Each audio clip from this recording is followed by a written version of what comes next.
Welcome to Successful Parenting, where we, Jackie Rue and Robin Choquette, share practical skills for families to build resilience and healthy connections.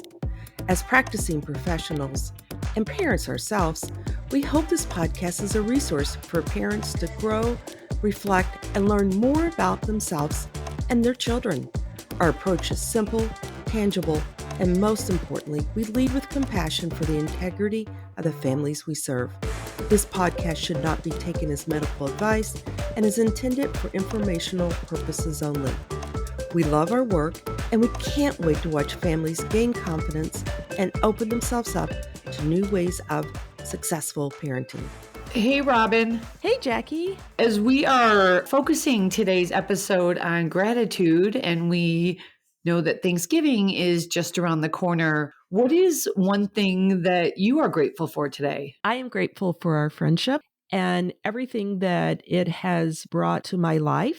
I think it's interesting, not only we are friends, but there's so much more that's involved in it. And I'm just grateful to have that opportunity. And I think that is one thing, as I'm thinking, I am grateful of our relationship. So thank you. Thank you. I definitely second that. Thinking about all the things we've been able to do and through our work together and just our many adventures, I'm definitely grateful for those times as well.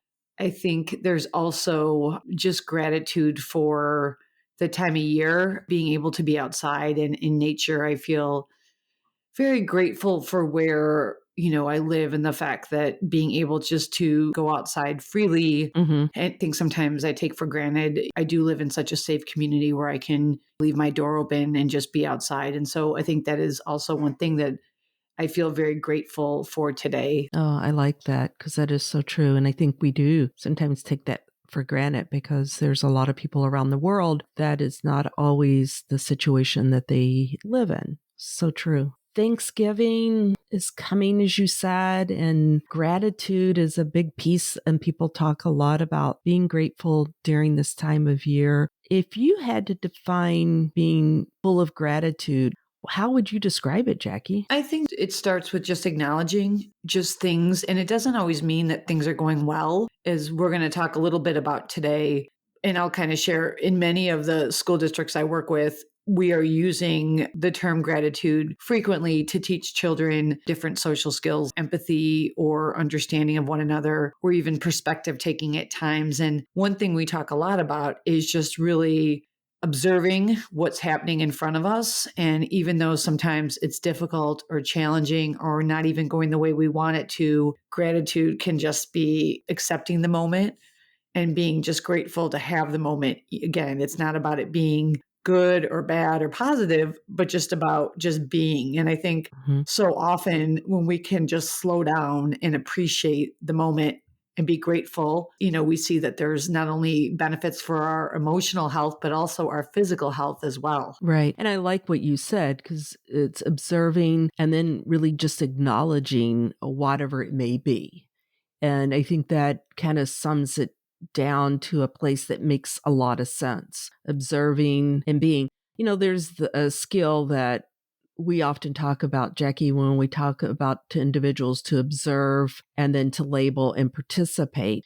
And this kind of reminds me of that same skill, but it's more about observing and acknowledging it. And as you said, it's not right or wrong, good or bad. It's just what it is and being grateful for whatever it may be. Because sometimes things that we're grateful aren't always things that other people would say is a great thing, right? We can have experiences that I'm really grateful that I went through that, although it may have been really difficult.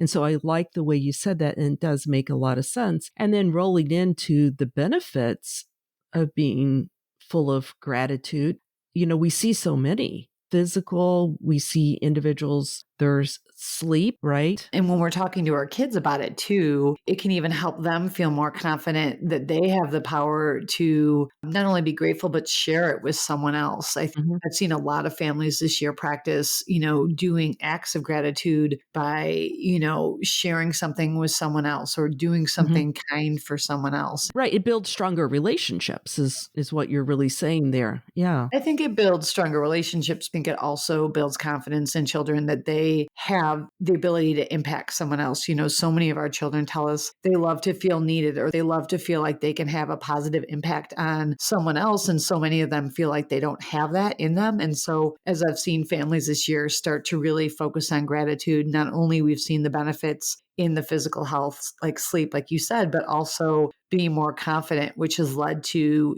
brighter mood, less anxiety, Mhm. better relationships, like you said. Yeah, and higher levels of optimism, right? I just am more optimistic if I'm grateful and can recognize. Yeah. It's such an interesting kind of piece into that. You said, a lot of families were seeing parents modeling this, and I think about those traditions. Yeah, definitely. And I know you've talked about, I remember you sharing, and maybe you want to share now, just some family traditions you've had that you've done with your children around this topic. Yeah, one of the things that we do during the holidays when my kids were little, instead of purchasing gifts or doing things such as that for others, a lot of times we would purchase or do things for not-for-profit organizations and do it in honor of like a teacher, a coach, a person that they really wanted to give back to say thank you. And being able to go and help was such an important piece, and being grateful that we have that ability to do those things to make an impact, I think has really changed kind of the way my children, or it's definitely influenced, I would say it influenced the way my daughters see and experience. And I think they are very grateful for their life and what they've experienced. And so that's a tradition that we always had. And I try to carry that on with my grandchildren as well. And when they come home, I ask, what was something that you did nice for someone else today? Did you do anything that helped? And then we will start talking and going down that path of being grateful for what we have and what we can do, if it's nothing more than giving someone else a smile. I like that. And I think that's something that parents can practice at home, asking your children what's something you did, nice for someone else today, or what's one act of kindness you showed, or even what's one act of kindness someone else showed you today. And sometimes even getting children to understand, because I don't know that they always pick up on possibly someone else maybe did something kind. Maybe they shared something. Maybe they, were able to share a seat or invite them to something. And so Mhm. I think those are all excellent examples. And in fact, when we talk about one of the leading causes of depression in children, children will report to us that they feel isolated and disconnected from others. And this act of gratitude practice can really help with that. And I think we see that so often with adults too, of gratitude can really even transform the dynamics of relationships and even within the family unit.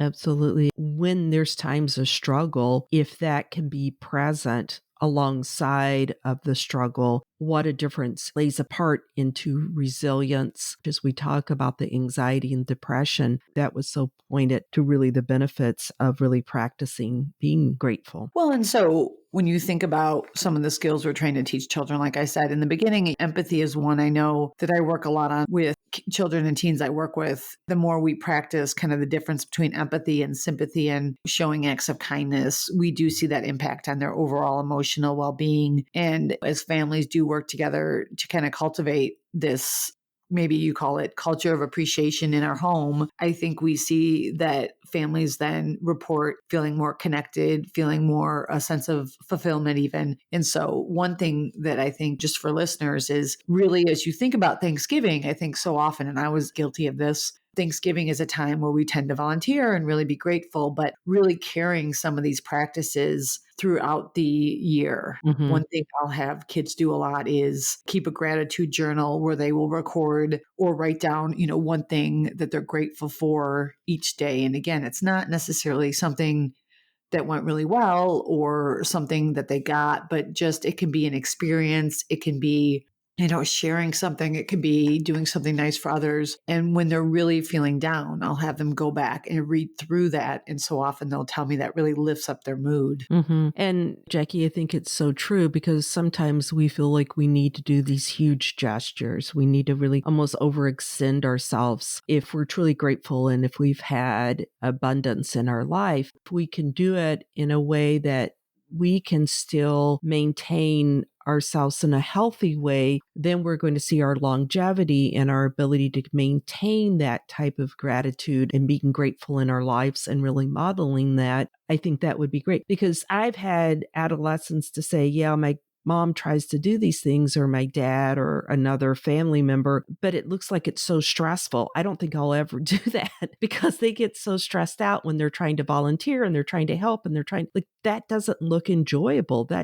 I don't get the pleasure, because they're stressed out, they're irritable. We get in fights when they try to volunteer, because it's such a huge thing. And I think that's important for us to think about. Are we doing it in a way that's really helping us, and it's doing it in a healthy way? So that's just something to think about during the holidays, because that's one thing I've had several. In fact, this year already, one adolescent said, oh, great, this is the time my parents really try to volunteer, and they overextend, and then it gets into being this huge issue. Absolutely. And I think sometimes when we force something, like you said, it's especially difficult if it's not a routine that we do on a regular basis. If it's kind of like the one and done, we're going to do this right now because it's Thanksgiving. I think kids get even frustrated. Why is this something we just doing now? It's so having it be part of the routine. But I think the more we incorporate it into our daily routine, it's something that can help, whether it's, like you said, at meals, sharing one thing that you're grateful for, or, and I know this is kind of a traditional one, thank you notes. Mm-hmm. That was a big tradition for us, is just sending thank you notes when someone did something nice or we received something, is being able to send a thank you note back. So often now you see it'll just be a quick text back or something like that. I do find so often that people really do still appreciate getting an actual note in the mail or a note given to them. And that can be really kind of a nice act. Right. Because it's really kind of showing that I'm going that next step to say thank you. And I am very grateful for it. I've had several teenagers, I have them to have jars in their room, and it's just a gratitude jar, and they fill it up with all of these things that they're grateful for. And if they want to wake up in the morning and pull something out of that, or during the day, if they're feeling a little down or a little frustrated, they go to that jar and they pick a piece of paper out and they read out loud. And we really have them to practice being in the moment and breathing and thinking about the thing that they're very grateful for. And they say it will help to shift. I mean, it doesn't take everything away, but it does bring in and incorporate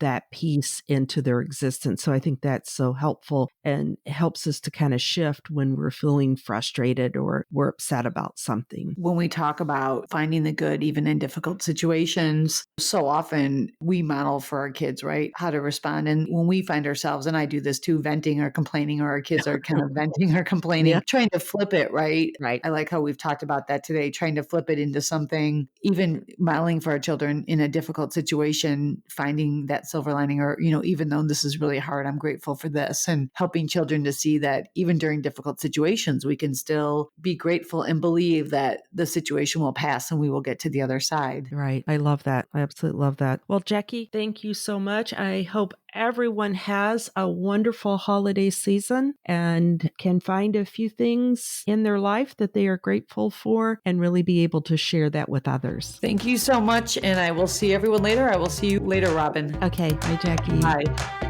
Thank you for joining us, and make sure to subscribe and like us to catch our next episode, where we will take you on a journey to find new ways of successful parenting.